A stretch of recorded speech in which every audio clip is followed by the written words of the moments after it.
Fooled my cheating soon-to-be ex-wife into thinking I was cheating. Then Thermo-Nuclear Shinobi ghosted and served her Christmas Day. I hope you've got some time and a snack, because this one is going to be super long, as the events that follow span from late 2019 to last week. As per the rules, all names are altered herein. Okay, so here's the backstory. My soon-to-be ex-wife was my high school sweetheart. We started dating in 1992 when we were both 17, we're both 45 now, and have been together ever since. She's the only woman I've ever been with my entire life. We married 5 years later at 22, fresh out of college. A year later, we had our first of 2 children, both boys, 22 and 17, 23 years I gave to her. Built her a house. Worked my ass off to give her the life she wanted. Sure, we had rough patches, but what marriage doesn't? Even in the worst of times, we found a way to pull through and come out the other side better. Which made the discovery of her affair that much more jarring. Flashback to March 2020, when I first got the feeling something was off. For a good 2 months prior, we were in a funk. I was on the mend from reconstructive knee surgery, blew out my ACL fall 2019, but still lacking in movement. At the time I only had about 55% range of motion on my knee. This took a toll on quite a lot in the house. I was out on workers' comp, as I had been injured on the job, and I was unable to do my usual household duties. So a lot got backed up. My sons would do what they could, but tasks only I was capable of doing had to be put on the back burner, or my wife had to do, which she wasn't pleased with. Things also crawled to a standstill in the bedroom between us. It had already slowed down prior to my injury, but in the state I was in at the time it completely stopped. During these months, she, we'll call her Sue, was spending more time hanging with co-workers after work. Between November 2019 to March 2020 it was a regular occurrence for her. Naturally, I thought nothing of it. I've never in the 23 years I've been with her had any reason to worry or not trust her. She has her friends, I have mine, and we have mutual. I'd go hang out with my friends all the time and there was no issue. It was all above board. It was around January of this year that I noticed something odd. Sue started getting noticeably distant with me. Sure, we were in a funk, but she'd never deny me affection to that point. The usual hugs and kisses she'd give me came to a halt. Her phone was attached to her hand long before my suspicion grew, but she'd always share and show me things she'd discovered on the web. DIY ideas and recipes on Pinterest, memes, all kinds of stuff. But she was now being guarded about her phone. Even her interactions with me became more snippy, as if she couldn't be bothered. So we're now in March. COVID has arrived and New York City is locked down. Our chosen careers fall under the essential designation, so neither of us have to work from home. I'd just been recently cleared to return to work after 5 months on the shelf, and I was eager to get back after it, as 5 months on my ass rehabbing my knee and not being able to do physical stuff drove me nuts. For context, I enjoy physical activities. I'm an avid martial artist and I'm typically in the gym 4 days a week, on top of all of the home projects I did, within a week or 2 of the lockdown. My soon-to-be ex-wife alerts me that she's going to have to start putting in extra hours. Again, I think nothing of this because of her field. Of course, I was under the assumption it'd be every other day, but no. It was every day. And not just an hour or 2. She'd come home 3 or more hours later, and go straight to the shower. Spend a little time with me, a little time with our 17-year/22-year-old lives with his GF crossdown, and then go to bed. As I'm able to support myself on my knee better, we started getting intimate again. But as you'd probably guess, she wasn't mentally or emotionally present for it, which I noticed quickly. So by early April, the picture started getting clearer to me. All of the signs were pointing to the idea that she was having an affair. That's when I decided I needed to find answers. So I scoured the internet on things I should be looking for. Signs of infidelity in one's partner. And sure enough, she was pretty much ticking all of the boxes on such behavior. So then my search inquiry advanced to how do I find proof? I started with her social media. Looking at her FB entries from months prior, it's pretty much the usual.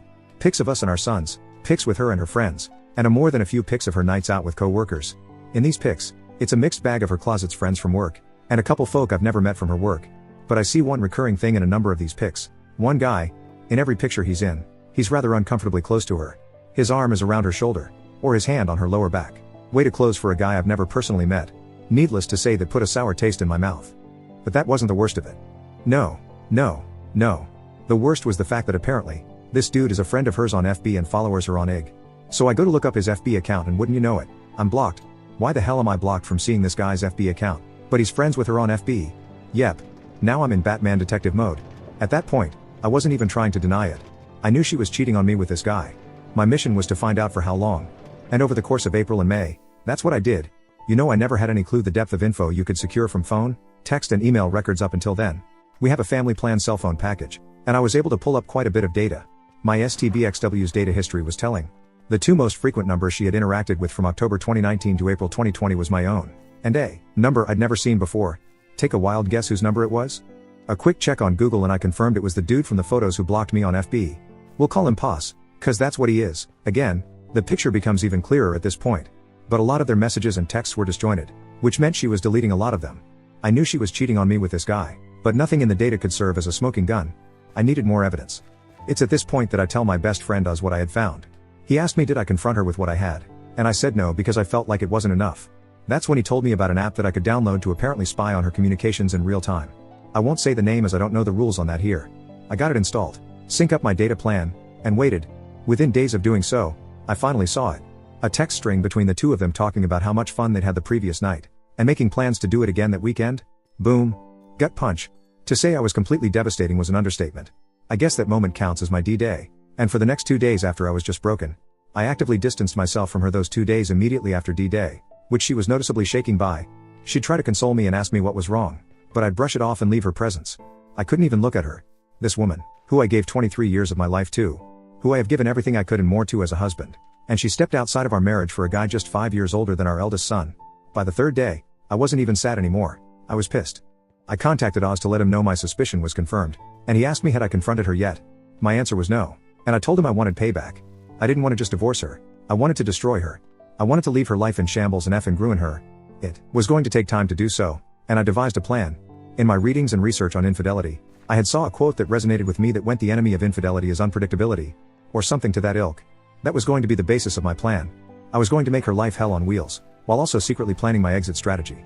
So we're now in early June, and I've still got the app installed. Pretty much every night, I'm gathering as much data as I can, seeing their back and forth messages. They're talking like it's a full-blown relationship they're in. Sexting, lovey-dovey romantic stuff, nudes, the whole effing bag. At that point I had stopped looking at any of it. I was just collecting info and cataloging on my private FPS server. Meanwhile, I start doing things out of the ordinary. I start going out at odd times. I start coming home even later than she does. In her presence, I'm on my phone a lot more than usual, and when she asks what are you up to, I just simply say just stuff and put my phone away. I'd also changed my login info on everything, so she couldn't access any of my stuff. Mind you, for our entire marriage, we'd never hid anything from each other. But right around I'm assuming the start of her affair, she'd changed her password on FB, as well as on her phone, stating she had to because of the security breaches in recent months. Yay, really nice cover for hiding your affair from your husband. Anyway, I'd clued Oz in on my plan, as well as telling my older, and only, sister and 2 more of my closest friends what was going on. These are people I trust with my life, and I swore them to secrecy. For context, Oz and I have been friends since we were kids. The other of our friends, Joey and Nina, we've known since high school. Make note of Nina, she comes into play down the road. July comes, and my soon-to-be ex-wife is in full paranoia mode. She's texting and calling me a lot more frequently now, asking me if I'm going to be home when she gets home. When am I coming home while she is and I'm not? Asking me what am I up to? The works. I can see the seed planted in her head the month prior is starting to sprout, especially in her communication with Poss. She's confiding in him her doubt and confusion, telling him that I'm getting cold and distant. The effing nerve of this woman. In the interim of these interactions with Poss, she suggests that maybe they should stop meeting up at our house because she has no idea if I'd just show up, confirming that yes, she's had this fuckwad in my home. Thanks, Sue. Poss asks her in that specific communication was she worried about me potentially cheating on her, which actually pissed her off. I can't even begin to describe the level of joy and how many laughs I got out of reading that exchange. My cheating wife arguing with her affair partner over if she's mad her husband could be cheating on her. Oh, the effing irony. Now bear in mind, I'm not hooking up with anyone. When I leave, I'm usually at Oz or Joey's throwing back some booze, watching fights and spending time with my brothers, or at my big sis house hanging with her and my Bill, who's like an older brother to me. My sis is 52 and her hubby is 58. She had told him about my STBXW's infidelity, but not of my plan.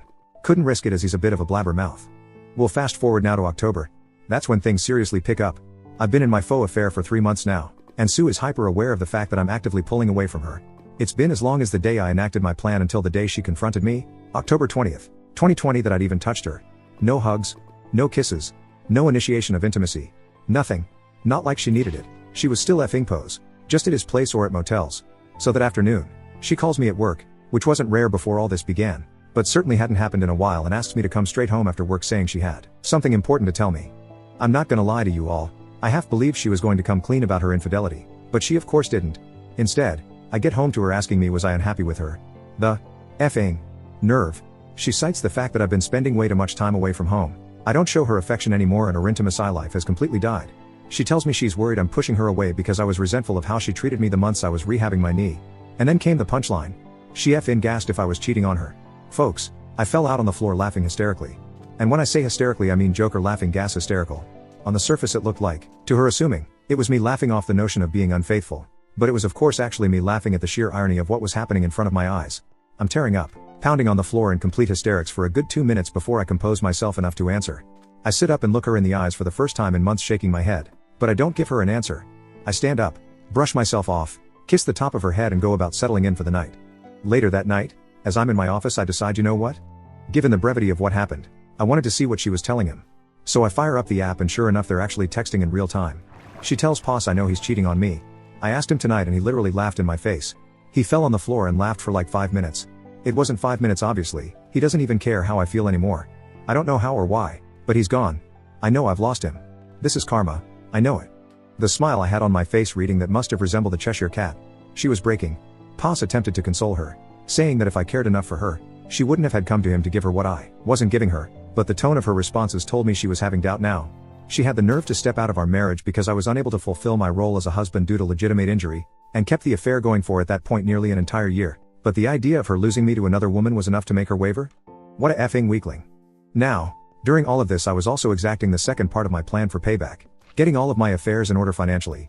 In September, I had met with a family attorney to get the ball rolling on divorce paper. With the mountain of evidence I'd piled up to that point, New York is an at-fault state as far as divorce, and the overwhelming amount of proof I'd gathered displaying Sue's infidelity pretty much solidified I could nail her to the effing wall in a divorce case. My lawyer instructed me to get all of my financials in order in preparation for whatever division of assets might come as result. I went one better than that, secretly pulling all of my money out of our joint account and putting it in my personal account. I also started shopping around for an apartment as part of phase 2. We're now in November, and I've not changed my behavior. In fact, I've ramped it up. This is where my friend Nina comes into play. For context, Nina and Sue have never been what you call close. I met Nina freshman year of high school 2 years before I met Sue. Even way back then, Sue has seen Nina as a threat, as she's my closest female friend.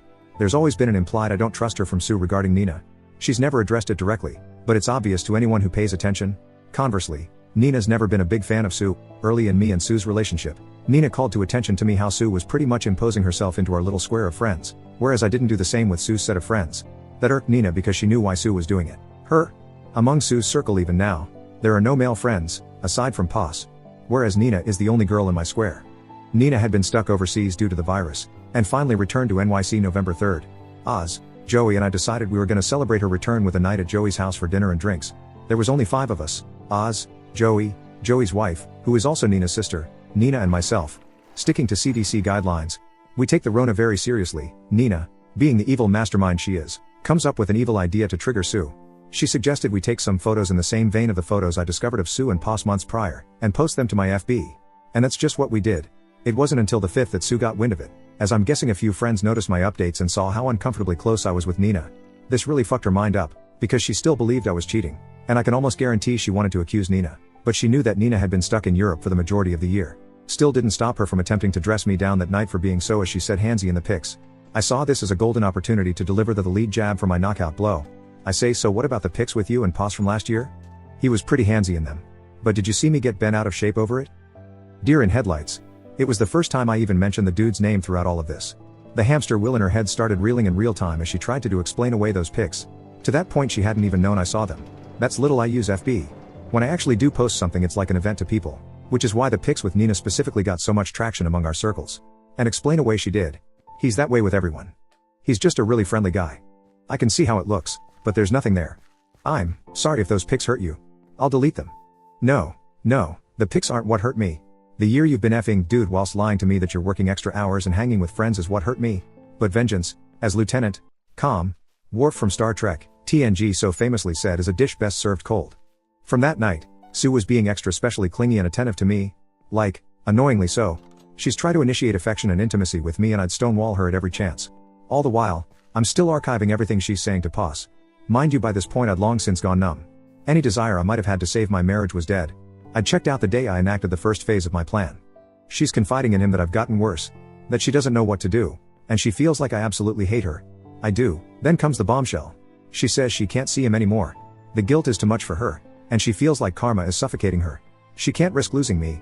She says that she loves Poss deeply. But she's still in love with me. And she has to save her marriage before she loses me? No. My dear, you're about 8 months too late for that. Poss loses his shit, saying such lovely things as he doesn't love you the way I love you. And you're making a mistake. You can't just throw me away like this. That text chain would be the last they'd have until about 3 weeks ago. Throughout the remainder of November into December, Sue is stuck in limbo. She's trying to gauge where my headspace is and is still unable to tell if I'm actually being unfaithful. Meanwhile, Poss is steadily blowing her phone up daily. But she's not responding to him. I'd see her check her phone often. but quickly put it away.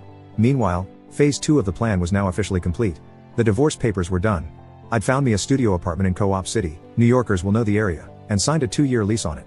All of my money was in my personal account. I was ready to throw my haymaker. So we're now at Thanksgiving. My oldest and his GF were hosting a small gathering of our immediate families. So them, oldest and his GF. Oldest GF's parents, she's an only child, myself, Sue and our youngest. We have a great night. My oldest GF is studying to be a chef, and she did all the cooking herself. The girl can fucking cook, let me tell ya. As I had to keep up appearances of nothing being wrong between Sue and I initiated affection with her several times that evening. Kisses on the cheek. Cute lil hugs. Wrapping my arms around her shoulders from behind. The gestures didn't go unnoticed by her, as she reveled in it. Bear in mind, this was the first time I touched this woman since I kissed the top of her head the night she confronted me in October, so just about 2 months. Not gonna lie, I felt repulsed doing it. But I had to. I couldn't risk the plan, and me being distant to her in the face of my boys. My oldest GF and her parents would set off alarms. So my youngest decides he wants to stay over with his big bro for the night. So Sue and I head home. On the drive home, she thanks me for being so good to her, and says I don't know what you're going through, baby, but I'm here for you. I had to hold off busting out in maniacal laughter again, and responded saying, I know. I just need time. So for the first time realistically since springtime, we had intimacy at night. I figured fuck it. With what I'm about to do, may as well get some action before I delete her from my existence. I won't go into detail, but it wasn't lovemaking. When I was finished she was a lump of flesh laying there trying to figure out the direction of the truck that ran her over. No cuddling or anything after. I just got up, showered and went to go sleep in my office. To her confusion though, I used a condom. First time 2 damn decades I did. She was definitely perplexed by it, but she didn't ask questions. Sure as hell wasn't going raw in her knowing that she'd been doing so with Pos for months at that point. I wake up the next day and check my handy dandy spy app, and for the first time in weeks, she responded to Pos. Dude went full novella. He professed his love for her. Said she was wasting her time trying to rekindle a flame in me that died. That she'd been in a prison with me for 23 years and deserved to experience the love and affection of a man who would cherish her. Mind you, this dude is 27 fucking years old. 5 years older than our oldest son. And he's that sprung on a 45-year/0 married mother of 2? What a grade A, high quality simp. She chose to blow up our marriage and destroy the home we'd built for this dude. Pretty boy with a soft side? Ha. She responded saying pretty much the same thing she said when last they talked. That she loves him, and enjoyed their time together, but she can't lose me. I'm still the love of her life, but she'll always have a place for him in her heart. That they can still be friends if he chooses, but the physical relationship between them is over. He begged her to see him one last time that week, and yep, you guessed it, she said yes. One more for the road, right? Who am I to say anything? That's what I did to her the previous night. Of course I added all of that to the archive I'd compiled. December 4th is when phase 3, the final phase of Operation Shinobi Ghost started. The divorce papers were in hand. My new place or residence was set up. Now I had to slowly start moving me stuff out of the house. But first, I had to break the news to my boys. I called my oldest to the house that Friday night, had them join me in my office, and laid everything on that table. Not the specifics, but that their mother had been cheating on me for over a year, and I was going to be filing for divorce soon. My 17-year-old was especially shaken up by this, because he himself had recently experienced his first taste of infidelity. Yep, his first GF had cheated on him just 4 months prior. Seeing his heart broken a second time at the idea that his own mother was capable of doing this hit him hard. My oldest took it a lot better, and suggested taking his brother in to live with him until this blows over, to which I agreed. We packed up some of his stuff, and he asked me was I gonna be okay. I told him yes, son, I'm going to be alright, and so are you. We're going to be alright, I promise. And then they were off. The hardest part was now over, and it was now time to arm the nukes. Over the next few weeks, day by day Oz would help me get a little of my most sensitive stuff out of the house. Gave him a list of all of the definite stuff to grab while Sue and I were at work and left him the spare key. This was all stuff Sue wouldn't notice was missing unless you told her it was gone. I'd also gotten a new phone and phone number, and told everyone who needed to know, Oz, Joey, Nina, my boys, Big Sis and my mother, my new contact info. Meanwhile, I'm keeping up the rows with Sue and she's none the wiser. Trickling bits and pieces of affection to her just to keep her off of the trail, whilst she's still in contact with Pos. Not to the extent that they'd been prior, but there's still an emotional thing happening. The fog is faint, but it's still there. All the while, I gather everything. And I do mean everything. Every bit of data I've archived since I started the plan. Call logs, texts, pics, emails, everything, and start making printouts. Folks, I must have spent over $1,500 on Staples supplies. Printer ink, paper, binders, the works. And I cataloged everything in order, from the beginning of the affair until that last bit 2 weeks ago, December 16th in the binders. 14 of them. I then put each one in a box, and gift wrapped each, addressing them to various people.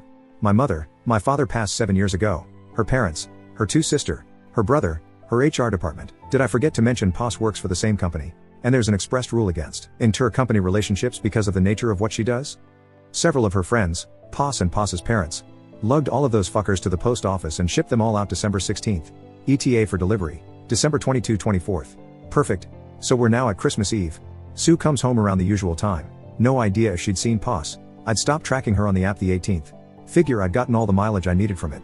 As per usual, she showers, hangs out with me a bit. I blow her back out on the living room couch. I know, I'm in gasshole, and she turns in for the night.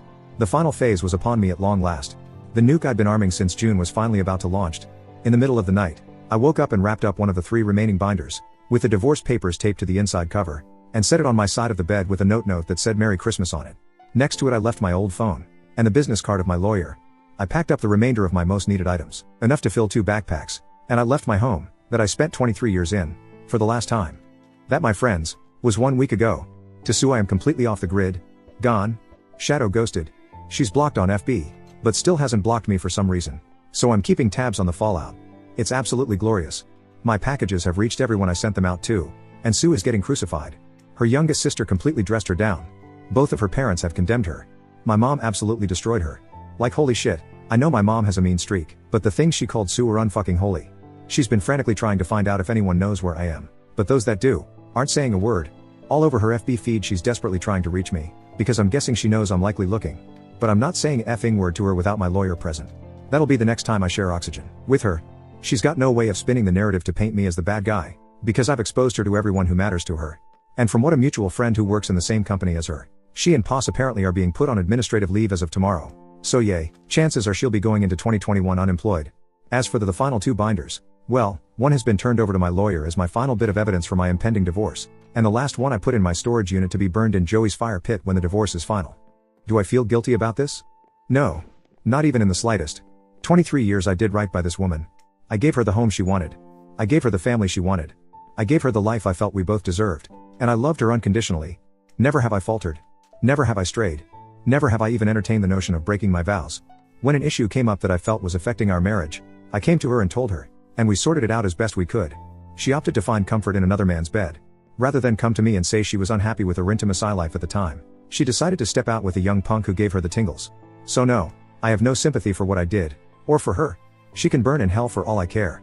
The most I stand to lose is my house, a car and maybe a couple $100 a month in alimony. But seeing as the divorce is filed under the statute of adultery and NYS is at fault, that might get waived with the insurmountable amount of evidence I've provided. As far as I'm concerned, she's dead to me and I'm never looking back. Quick edit, NYS is not fully at fault. Under certain circumstances a divorce can be filed at fault, of which my lawyer has informed me my case falls under. I'll be meeting the soon-to-be ex-wife with her lawyer tomorrow. I'm guessing I'll just update here. Update, fooled my cheating soon-to-be ex-wife into thinking I was cheating. Then Thermo-Nuclear Shinobi ghosted and served her Christmas Day. Christmas Day was the first full day I spent in my new apartment. It's still a work in progress, as I have more stuff I want to get, but overall I've made it my home, since I'm going to be here for 2 years at least. My boys and the eldest GF came over and spent a good portion of the day with me. The GF brought over treats she'd made, and also whipped up a really nice meal. I got to sit and talk with my sons in a way I hadn't done in a really long time. And it was nice. My big sis also came over with more goodies and hung out with us also. It had been the first time she'd seen her nephews in nearly a year. Having all of them around did me some real good, as if I were by myself I think I would have just drank myself into a stupor. Everyone cleared out around 8ish, and I decided I wanted to go hang out with Joey and his wife Claudia. Hung out with them for a couple hours, had a couple drinks and then went back home. The next big development happened last week, December 29, 2020. Around midday I get a text from Nina asking if I was busy that night. I of course wasn't, so we agreed to meet up after I got off of work. She shows up and we go to a diner not far from where I work. Here in NYC we're doing indoor dining at 25% capacity thanks to the Rona, but there's mostly no trouble getting seats because so many of us opt not to dine out as much these days regardless.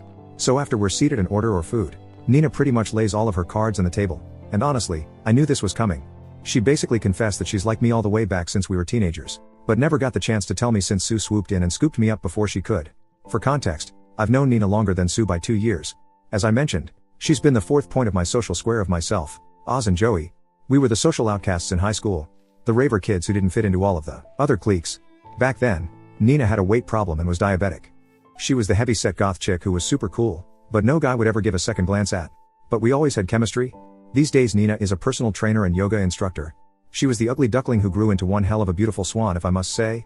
Long story short, we decided that upon the finalization of my divorce, we are going to start seeing each other. And yay, I slept with her that night.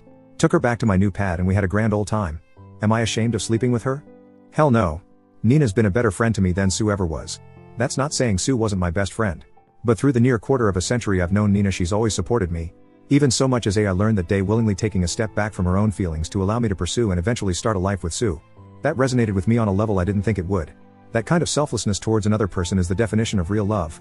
I know, it sounds like I'm just trying to justify in my head that sleeping with her was the right decision. To me it was, and I plan on exploring what's to come with Nina and I with total commitment. Okay, on to yesterday, the day I met my wife and her lawyer to discuss the divorce. It's now been 2 weeks since I ghosted my STBXW. This past Monday I got a phone call from my staking that Sue's attorney has scheduled a meeting for us to discuss the terms of divorce on January 6, 2021, which was yesterday. I met with him the Tuesday morning to discuss the terms I'm wanting. Long story short, uncontested divorce under the grounds of marital neglect from Sue. My terms are full division of assets, and me selling my half of the house ownership to her. She can have it. We keep our respective vehicles. I keep my cabin in the Poconos. And under the pretenses of marital neglect, she gets no spousal support from me. As for 17, what I'll refer to my son as from here on. He's free to choose who he wants to reside with following the divorce, which will most likely be me. So Wednesday comes and I show up to my lawyer's office dressed in my Johnny Cash best. My wife and her lawyer. She looks like shit, barely holding it together. I give the stone face. I won't bore you with the lawyer babble, but her lawyer presented an offer for terms of reconciliation. I shot them down almost as soon as she finished listing the details of the request. Like I said, I'll spare you the details of the meeting. Long story short, we agreed to a legal separation leading to an uncontested divorce. The only revision is that I will pay her $653 a month of temporary spousal support to cover the cost of utilities until she's gainfully employed again. Yep, she got fired for effing pose. He got canned as well, up to a year after the finalization. I make enough that it won't hurt me financially even if she drags her feet finding a new job. And she's got enough in her savings to live off of for quite some time. Once a full calendar year has passed after the finalization date of the divorce is passed, she's on her own. Small price to pay for being rid of her cheating ass. It'll take roughly 3 months for things to go through, so early April if there's no cock-ups, I'll be free of her. So after the meeting, my lawyer gives me some final words before telling he'll be in touch to update me on the progress of the filing. Back out on the street, Sue chases me down and asks can we talk. I figured I'd give her at least that. She held it together fairly well in the meeting, but outside let the waterworks flow saying how sorry she was, and how she never meant it to go as far as it did. She says she never expected to fall in love with Poss, but knew when she thought I was cheating how wrong it was to betray her own husband in such a way. She asked could I ever find it in my heart to forgive me, and that maybe in a few years could we try to start over. That she can't imagine what her life is going to be without me. I tell her to start imagining it soon, because this will be the last time I ever speak to or see her. I tell her that 17 is almost a man, and old enough to make his own choices as to his own future. I say that I gave her half of my life, and every ounce of love I had unconditionally, and she in her own words fell in love with another man. That there is absolutely no chance of me ever forgiving her. That all of the love I had for her was slowly killed all of those months that she confided and professed her love to Poss, rather than coming to me and telling me she had any form of issue with how things were going with us.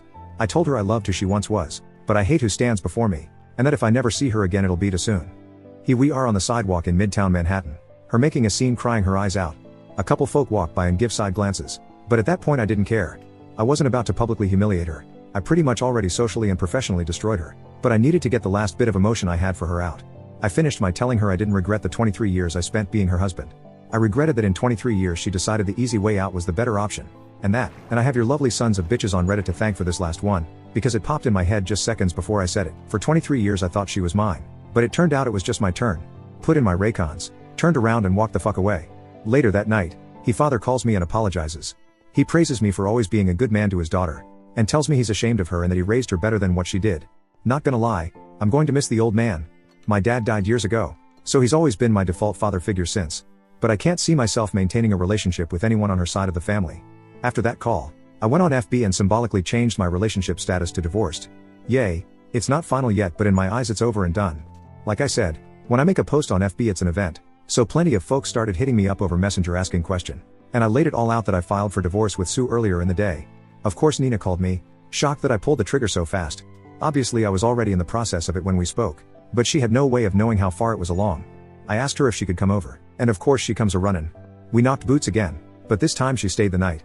We laid in my bed and talked into the wee hours of the morning, and I haven't felt this level of relief and connection in really long time. Nina gets me, and I can't get enough being around her. Since the day she confided in me she's all that's been on my mind. Yeah, I know some folk are gonna say it's fucked up I'm moving on so fast, but as far as I'm concerned my marriage ended the day Poss let Sue touch his pecker, so I'm about due. So yay. That's it. That's the end. My divorce is in the works, and I'm moving on to start a relationship with Nina. I know in a comment response to someone I said I'd probably not marry ever again, But that was before Nina came clean to me about how she felt towards me, and I can't deny that I feel the same. We're going to take it slow, and we're not announcing anything until the divorce with Sue is legal and official. As for Sue, I could give a flying fuck what happens to her. She could move past into our old home for all I care.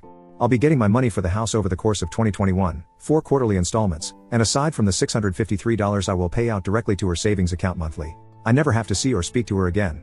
To all of the words of support, encouragement and praise, I eternally thank you all. Update: soon to be ex-wife of 23 years just tried to unalive herself last night. The hits just keep on coming. I've been sitting in this for hours now. Didn't know where to post this, so this sub seemed appropriate. So, if you want a bit of backstory, check my post history for the details. I'm not keen on how linking to other subs here works, but my previous 2 entries are viewable in my profile. The quick version is this: I discovered my wife of 23 years, 45F, was having an affair with a 27-year/0 coworker. We have 2 sons, 22 and 17. I concocted a plan to completely upend her life centered around fooling her into thinking I was having an affair myself. I kept the rows going for over 4.5 months while compiling evidence of her infidelity as well as securing divorce papers and planning my exit strategy, slowly moving my personal belongings from our home to a new apartment, getting a new phone and number, separating my half of our shared income from our joint account, etc. On December 16, 2020, I gathered every bit of proof of her affair I'd compiled, printed it all out from start to that week, filed it all into 14 binders, packed 11 into gift-wrapped boxes and mailed them all out to the most important people in her life, as well as her HR department with an ETA between 12/22 December 24, 2020. On Christmas Eve, while she slept, I took one of the remaining 3 binders and did the same, only this one I taped the divorce notice to the inside cover, and left it on my side of the bed, which mind you she'd had her lover in a number of times, along with my old phone and my lawyer's business card, and shadow ghosted her. Over the next 4 days her life completely imploded. Her family pretty much excommunicated her. Her friends, the ones who didn't know of the affair, ostracized, and my own mother took her to task, calling her the most scathing and vile things you could possibly think of. Her and her lover were also placed on administrative leave and eventually fired. Last week we had our divorce hearing, and settled on a legal separation into uncontested divorce, with a few provisions in place for transitional income since she's now unemployed. I'm to pay out the price for the utilities, $653 a month until either she finds gainful employment, or upwards to 1 year after the date of the divorce's finalization, which is expected to be 3 months from now. She keeps the house, her car and her half of the shared assets. I keep my half of the assets, my vehicles, car, motorcycle and boat, and my vacation property, cabin in the Poconos. After the hearing, we had one final exchange where she tried to explain away her infidelity and begged me to give her a second chance after the divorce is finalized. I of course said no, gave her some choice words and walked away from her forever. This brings us to last night. As only my closest friends, 2 sons, older sister and mother have my new contact info, and I've completely blocked my soon-to-be ex-wife in all social outlets. She has had no means of reaching me since I left her Christmas Eve, but some our mutual friends still do. Last night I'm hanging out in my apartment and I get a voice call notification on Messenger from one of said friends, one of the few who hadn't abandoned her following me outing her affair. She didn't waste any time when I answered, and said she had went to check on Sue, the STBXW, and found her passed out in the bedroom, foaming out of the found with 2 bottles of empty pills next to her. She's in the ICU in critical, but stable condition. The doctors said that she will likely pull through. She's clearly not going to be well after. She begged and pleaded for me to come. Her parents and 2 of her sisters were also there at the hospital. My guess is they were notified after the hospital attempted to notify me, but Sue would still have my old hash as her emergency contact. I simply told her no.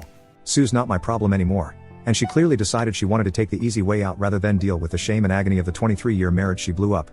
I then told her friend that if Sue's family were there, they can help her sort out the pieces, but as far as Sue and I are concerned, there is no Sue and I anymore. I then ended the call. I've had a few hours to sleep on it, and my sons called me this morning asking if I knew.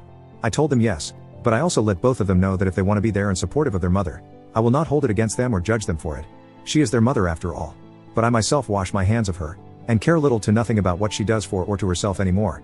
They were both a little taken back by this, but respected my stance. However, now that the news is broke about her suicide attempt, many of those friends who dropped her are all starting to surface again, and saying I need to be there for her, that even despite what she did to me, I need to support her in her time of need. I've also been informed that her AP tried to visit her this morning, but wasn't allowed because he's not family. I'm getting dogpiled on to go see her, but I feel nothing for this woman anymore. I haven't for a very long time. I checked out during the process of getting my payback for her betrayal, and I stand by the fact that I don't care at all for what she's done. In fact, it makes me hate her even more. She's the one who was unfaithful. She's the one who, though a near year-long fling with a guy 5 years older than her oldest son was worth destroying 23 years. And now that she has to face the consequences of her choices, she chooses the most selfish way of deal with. Even now, seeing as she's in all likelihood going to survive, she's cultivated immediate sympathy from everyone who took her to task, and I'm being made out to look like the jaded ex-husband unwilling to sympathize for her by most her family, not her dad. He's reached out to me over the last few hours and said he respects my decision to stay away. It's like I never even truly knew this woman. 23 effing years and it comes to this. Yes, I know the way I broke things off with her may have put her in a poor mental state. But now a whole new can of worms has been opened up because either she had a complete mental breakdown and decided to self-delete herself, or she made an extremely risky and calculated move to call favor back from people who just weeks prior condemned her for betraying me. She cheated on me, and now she's the effing victim? Sorry if this comes off as randish, but I'm here trying to wrap my brain around this. I want to be perfectly clear, I am not going to visit Sue. She waived her right to me caring about her well-being the day she let Poss, my personal nickname for her lover, put his dick inside her. This might come off as heartless, because despite the cool, calm collected way I've been throughout my who ordeal, my feelings are still very much raw, but I don't give a fuck about this woman. Haven't for a very long time.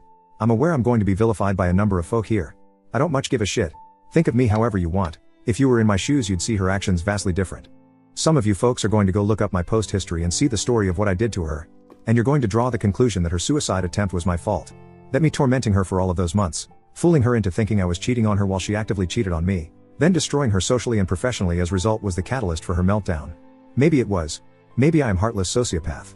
But, as Arthur Fleck so famously said, you get what you effing deserve.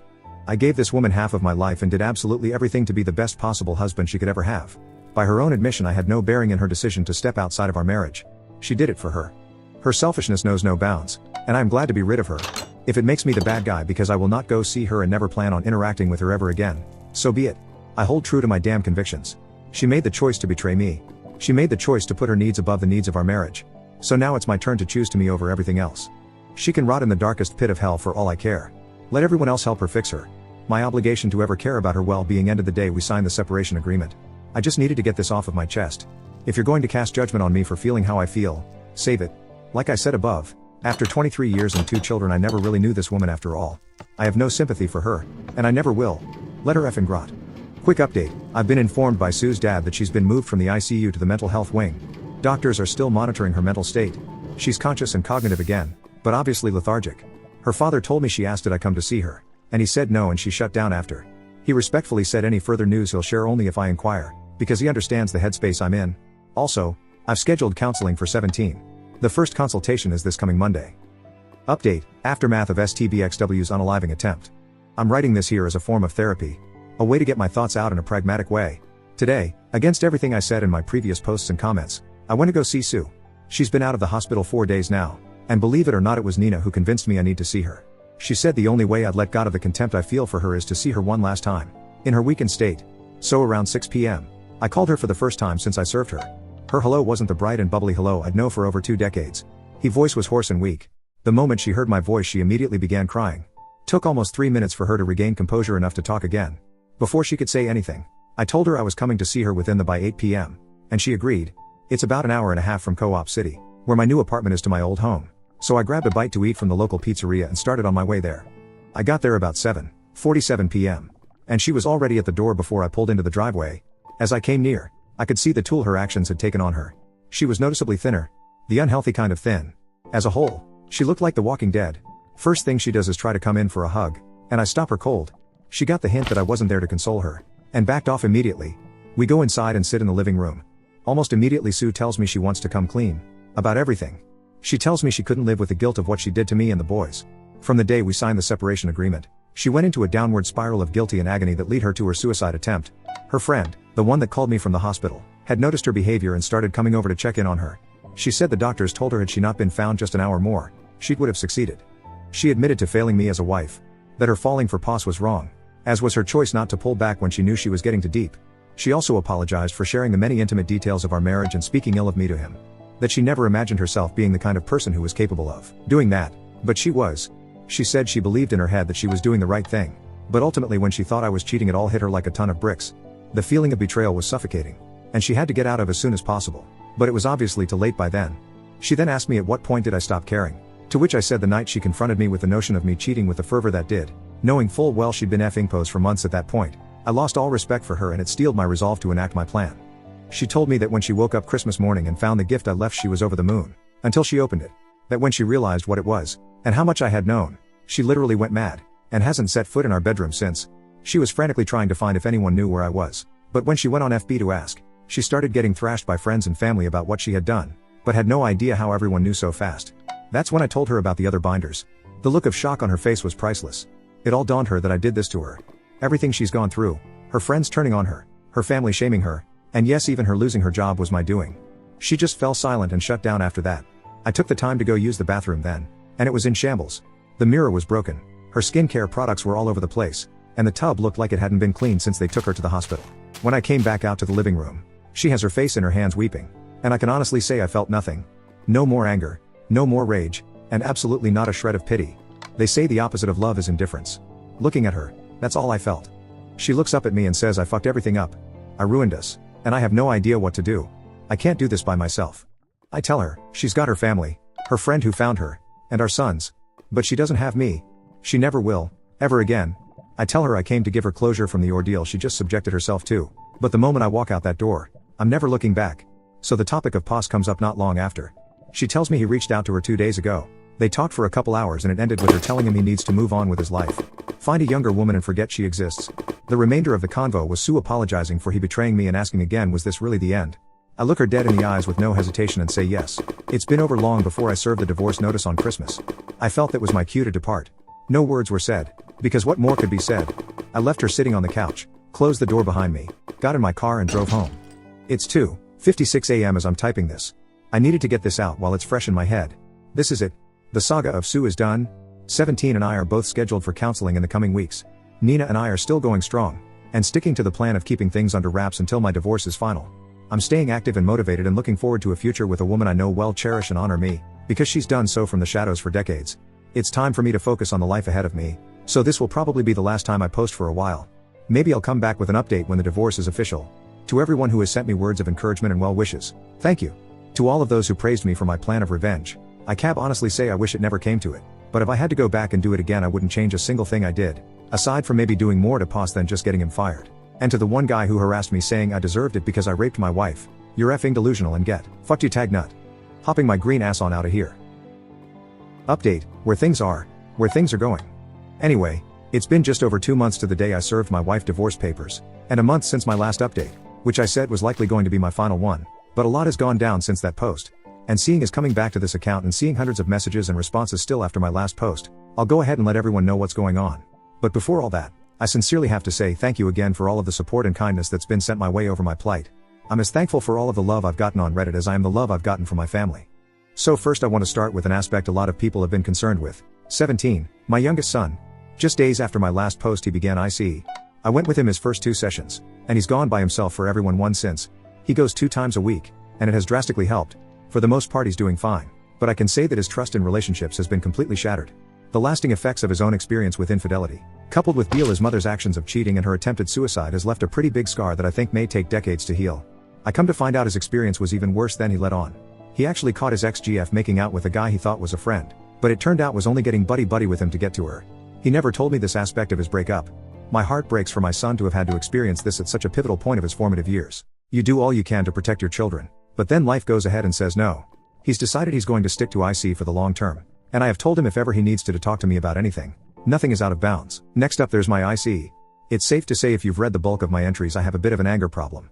Which is strange because I've always been a reserved, controlled and stoic man. But this whole experience evidently woke a sleeping dragon in me that's a pure fire breather. I've talked about everything with my therapist. And when I say everything I mean everything.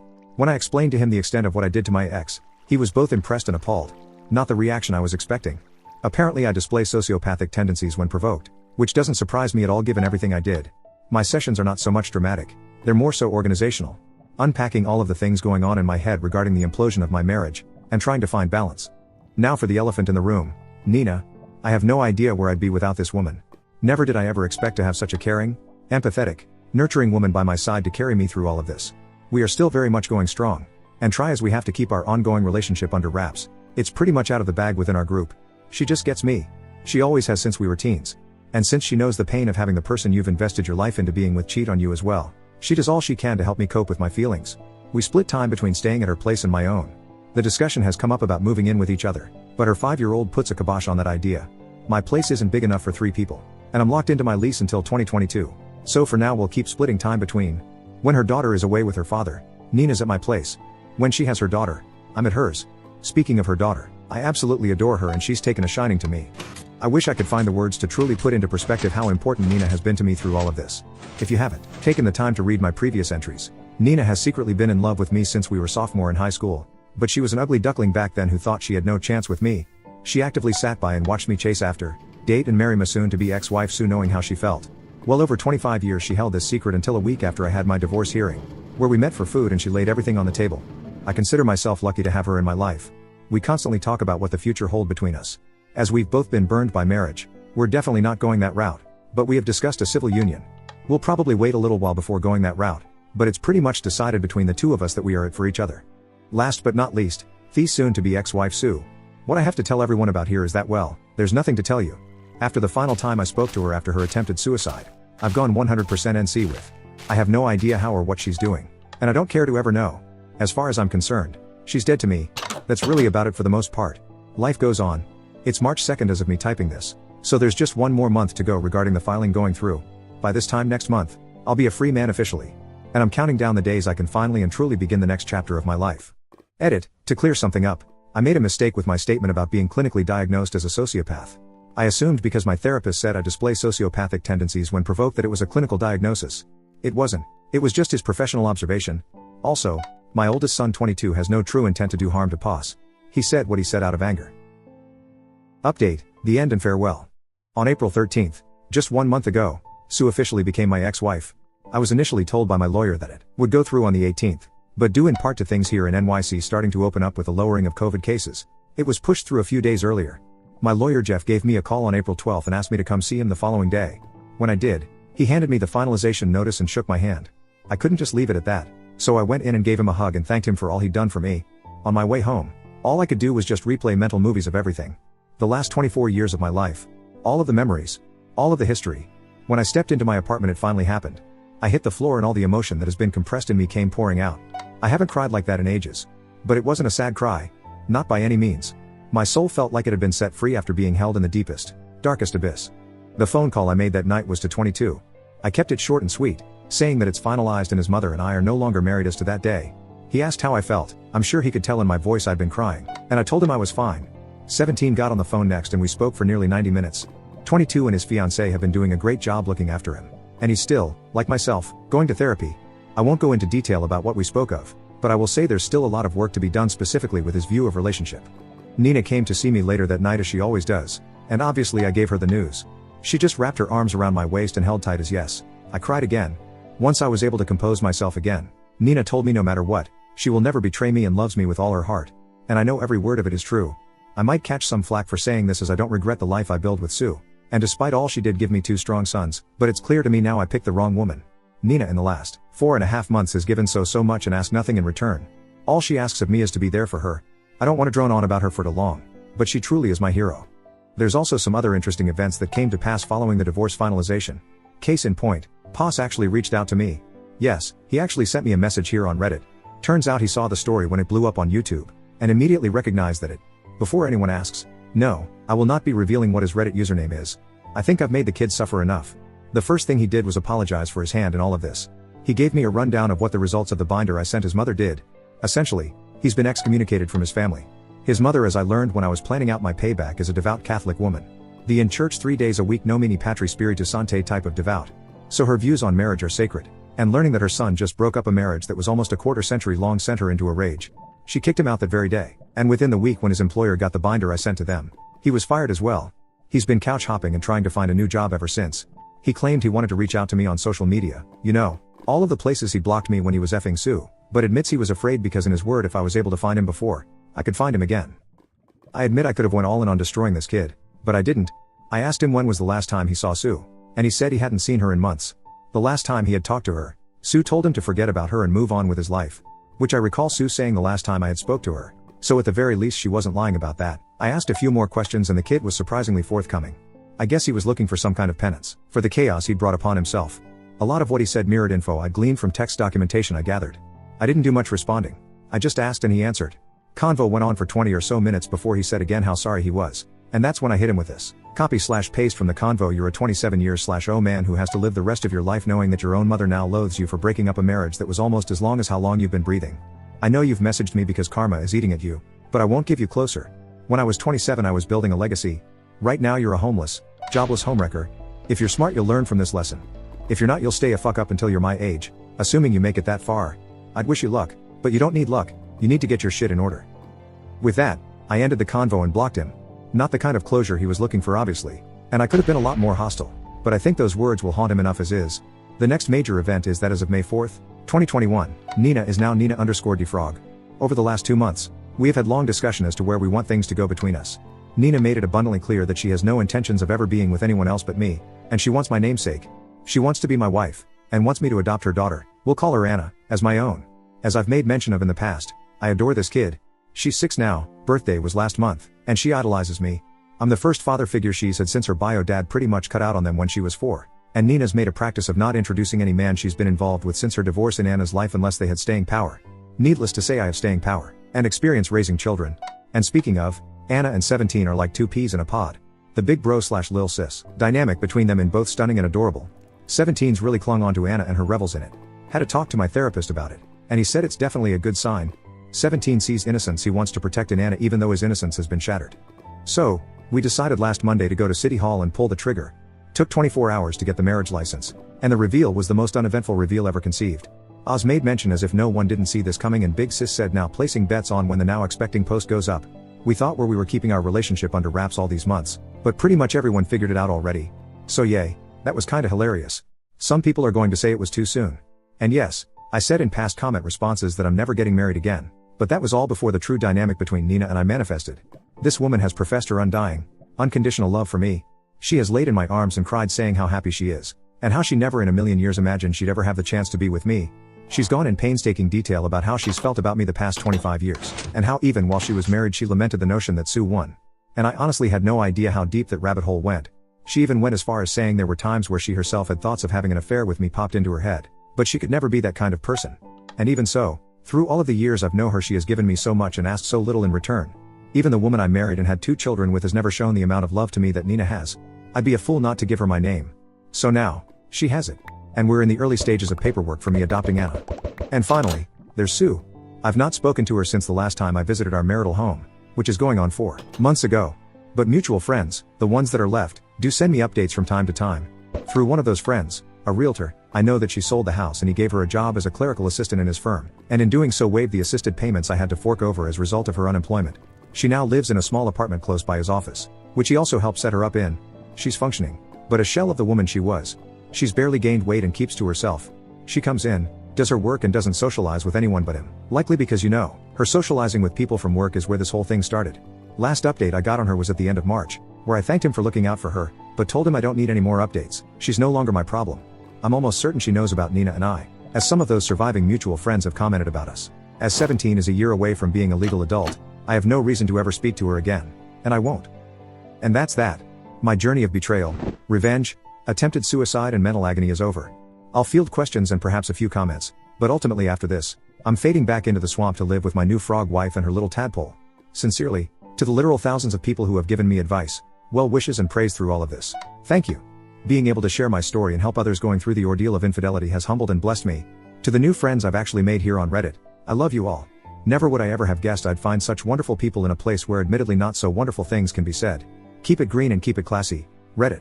Thank you for watching this video. Make sure to like the video and subscribe for more videos like this. Until we meet again.